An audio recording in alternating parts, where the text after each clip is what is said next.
Bom dia, amigos, bom dia, amigas, sejam bem-vindos aqui ao nosso Toca do Leão, para o nosso cafezinho habitual de todos os domingos. Convido você a compartilhar comigo aqui essas coisinhas que temos na mesa e compartilho contigo que você estiver aí no momento em que for assistir ao nosso vídeo.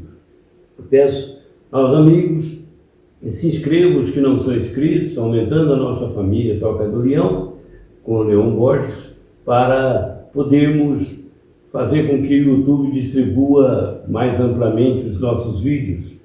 Também para ter o prazer de recebê-los aqui, a alegria de tê-los conosco aos domingos. Peço que acionem os sininhos para receber as novas notificações e também que compartilhem, que curtam, deem o seu gostei se acharem que o nosso assunto valeu a pena, que o nosso cafezinho valeu a pena. Queríamos que todos estivessem muito bem, quero que todos estejam muito bem, melhor dizendo, né? Que esse seja um domingo de paz no coração de todos.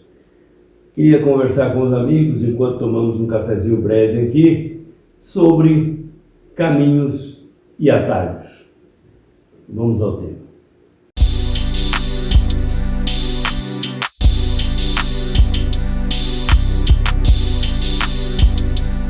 Atalho é muitas vezes o caminho mais rápido para um lugar aonde não vamos. Isso estava na revista Seleções da década de 60. E eu, quando revi, porque já tinha lido essa observação há muito tempo, era um ditado popular, que o atalho é um caminho mais rápido para onde nós não deveríamos ir, não deveríamos estar. E eu me lembrei, já até tive a oportunidade de citar aqui, de um episódio acontecido conosco, quando nós fomos fazer, lá uns 40 anos atrás, uma palestra aqui na região, numa cidade a 100 e poucos quilômetros de distância, e no final, terminada a palestra, um amigo chegou e falou: olha, vocês vieram pelo asfalto? Foi a pergunta que ele fez. Viemos. Então, tem um caminho mais curto, é um atalho, que a estrada é boa, são estradas rurais muito bem cuidadas, porque é no meio de canaviais, e é muito claro, é fácil, você vai economizar aí uns 15 quilômetros para chegar mais rápido lá na sua cidade.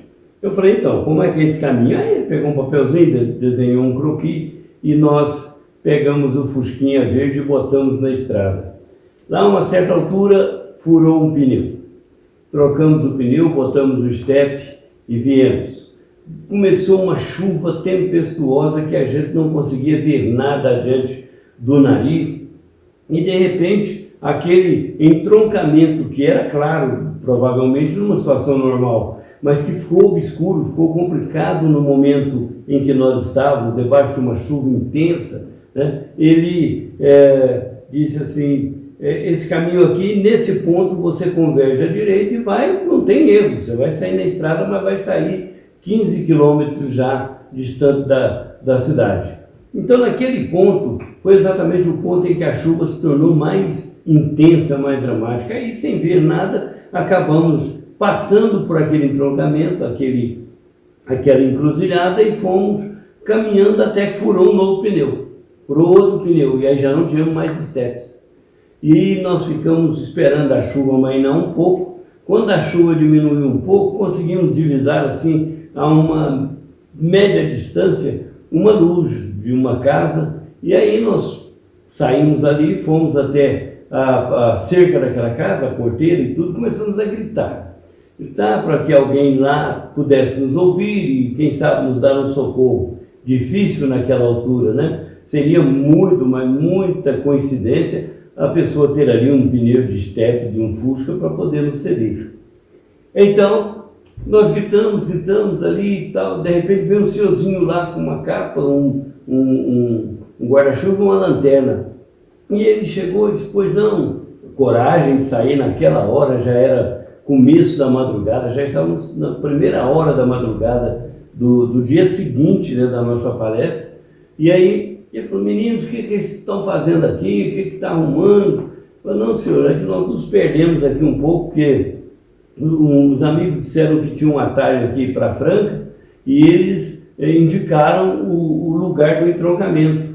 Porém, a chuva nos pegou, nós perdemos um pneu no caminho e agora furou o outro pneu e nós não temos estepe. Ele falou, eu tenho um pneu aqui, não sei se vai dar certo, mas parece que não é do carro de vocês. Mas se a furação der certo e ele couber na caixa, né, do paralama, tudo bem, cedo para vocês, depois eu vou sempre em Franca, eu passo lá e pego com vocês, me deixa o endereço, eu trago de volta, não precisa nem preocupar em trazer. E ele trouxe um pneu de fato maior, não sei se de Jeep, o que era, mas a furação ali dava certo. Aí ele ajudou-nos a colocar o pneu, nós colocamos, isso já era madrugada alta, chegamos em casa próximo do amanhecer. E o carro veio totalmente desengonçado, né? Porque uma roda era maior do que a outra, então ele vinha, tivemos que ir muito devagar. E aí, quando chegamos em casa, fomos refletir sobre um atalho que acabou nos levando para um lugar que nós não deveríamos ir, um lugar que nós não deveríamos estar. Então a vida é assim, a vida tem caminhos que levam com certeza ao destino, independentemente de se com chuva ou sem chuva, se de tempo bom ou tempo ruim. Tem caminhos que são certos, inequívocos, inevitáveis. Aqueles caminhos foram feitos para aquilo, foram feitos para ser ponto de partida e destino e vice-versa, naquela circunstância entre as duas cidades, as duas localidades. Mas os atalhos não, os atalhos são caminhos que nós diríamos assim, imperfeitos, que são feitos entre uma coisa e outra, mas nem sempre claros, nem sempre bem sinalizados, e naturalmente, além de um atalho, você pode ter outros atalhos que levam a outros endereços, levam a outros destinos que não aquele que você precisa atingir. Na vida nós temos sentido isso. Muita gente quer ser feliz, mas não tem o cuidado de observar a felicidade madura que está em torno da vida dele, aquilo que já acontece de bom no seu cotidiano. Ele deixa, projetando para o futuro, uma felicidade improvável ou talvez não possível, ou se possível, possível ao longo do tempo, e preterindo felicidades atuais, aquilo que já está acontecendo de bom na própria vida, e ele deixa de pegar esse caminho longo, às vezes um pouco difícil, para chegar ao que deseja, para fazer atalhos, cortar caminhos. A gente vê isso, por exemplo, com muita frequência no ambiente político. Muita gente quer se dar bem numa carreira política e às vezes entra pelo atalho dos desvios, das corrupções e, infelizmente, um dia desaba esse castelo de cartas, esse castelo de fantasias, né? Muitas vezes a gente acha que o sucesso, a fama é que vai nos trazer felicidade e jogamos a vida inteira nisso, ignorando certos sinais, e vemos, como muitos relatam aí, que embora a fama, o dinheiro, o poder, o glamour da carreira, o indivíduo não está feliz, muitas vezes até depressivo, muitas vezes entra em pânico, muitas vezes ele vê que toda essa potencialidade em torno não chega até o seu âmago, não chega até o seu interior. Então, muitas vezes nós queremos fazer atalhos para corrigir uma coisa ou outra e acabamos complicando o que estava sendo corrigido. Então, verifiquemos como um médico, quando começa um processo cirúrgico, tem que estar atento para fazer o caminho tradicional daquela cirurgia, o que já é consagrado, o que já é categórico, o que já se provou correto. Porque se ele tentar abreviar, tentar encurtar o tempo, tentar fazer atalhos para aquele processo, talvez ele não seja feliz. Talvez não resolva aquela questão que se propôs resolver com a sua competência.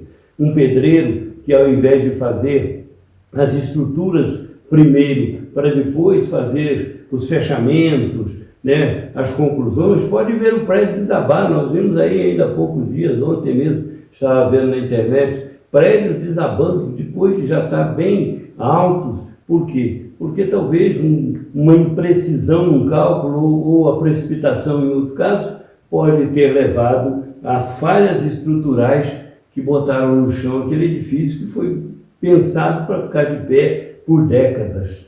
E assim por diante, né? Nós então temos os caminhos, mas temos também os atalhos. Os atalhos podem não ser tão claros, podem não ser tão seguros para atingirmos o objetivo quanto os caminhos são. Por isso, me lembro aqui de Jesus dizendo, né, que ele era o caminho, a verdade e a vida, que ninguém ia ao Pai senão por ele, né? Então, ele diz, ninguém vem ao Pai senão por mim. Então, Jesus é esse caminho seguro que nós temos na vida para atingir qualquer objetivo, para atingir qualquer ponto de êxito, de sucesso encarnatório, de sucesso dessa nossa existência. Nós precisamos de caminhos seguros. E o caminho seguro é encontrar esse poderoso orientador que é o Evangelho de Jesus. Esse manual de viagem entre o berço e o túmulo que nos remete para destinos mais altos, destinos mais felizes. Muitas vezes, mesmo na religião, muita gente quer fazer um atalho, quer barganhar com Deus, quer negociar coisas para atingir a suposta felicidade, e não é esse o caminho. Porque Jesus, quando disse, eu sou o caminho, a verdade e a vida, ninguém vem ao Pai senão por mim, estava explicitando que por mais difícil seja ser um cristão autêntico, o caminho verdadeiro é esse. Pode demorar um pouco mais, pode dar um pouco mais de trabalho, tudo bem, qual é o problema? A vida vai nos dar o tempo necessário para que nós saiamos do nosso ponto de partida, que é o berço, até o termo da vida, que é a morte, fazendo tudo que Deus permite, tudo que Deus nos oferece para fazermos aqui na Terra. No dia de hoje, por exemplo, o caminho desse domingo é começarmos bem o domingo, né? Agradecendo a Deus a bênção da vida, né? As pessoas, as coisas, o estágio em que nós nos encontramos, mesmo que seja um estágio de lutas que vai nos tornando pessoa melhor, que vai nos tornando uma criatura mais resiliente, mais competente, mais capaz. Então, nós, lembrando-nos desse atalho que nós pegamos nessa viagem, sempre estamos nos lembrando que o caminho pode ser antigo, mas o jeito de caminhar pode ser novo. Se nós soubermos caminhar nesse caminho que é Jesus, começando a dar sentido a cada coisa, a cada passo, a cada detalhe da nossa vida, da vida do nosso próximo, ajudando a cuidar desse planeta para os que virão depois, assim como os nossos pais, nossos antepassados, cuidaram para que nós tivéssemos um planeta tão bonito, tão maravilhoso. E é nesse mundo maravilhoso que Deus nos permitiu viver e nós estamos escolhendo entre atalhos e caminhos. A sugestão dessa manhã é que nós não percamos de vista que Jesus é esse caminho da verdade, da vida, e que nós só temos a ganhar caminhando por ele para encontrar o coração amoroso de Deus, que por tudo que nos fez, por tudo que nos faz, por tudo que nos deu, por tudo que nos dá, por tudo o que fomos e por tudo que já somos, esse Deus maravilhoso é o diferencial das nossas vidas. Entre atalhos e caminhos, sigamos pelo caminho que é Jesus. É a nossa sugestão dessa manhã, né? Esse mesmo Deus que fez essa maçã maravilhosa, que ajudou os confeiteiros a fazer essas coisas maravilhosas, que criou, permitiu que houvesse um cafezinho para a gente tomar numa manhã como essa, para seguirmos juntos num caminho maravilhoso que é Jesus, sem medo de errar. Até o nosso próximo vídeo. Que Deus nos abençoe. Muita paz para todos.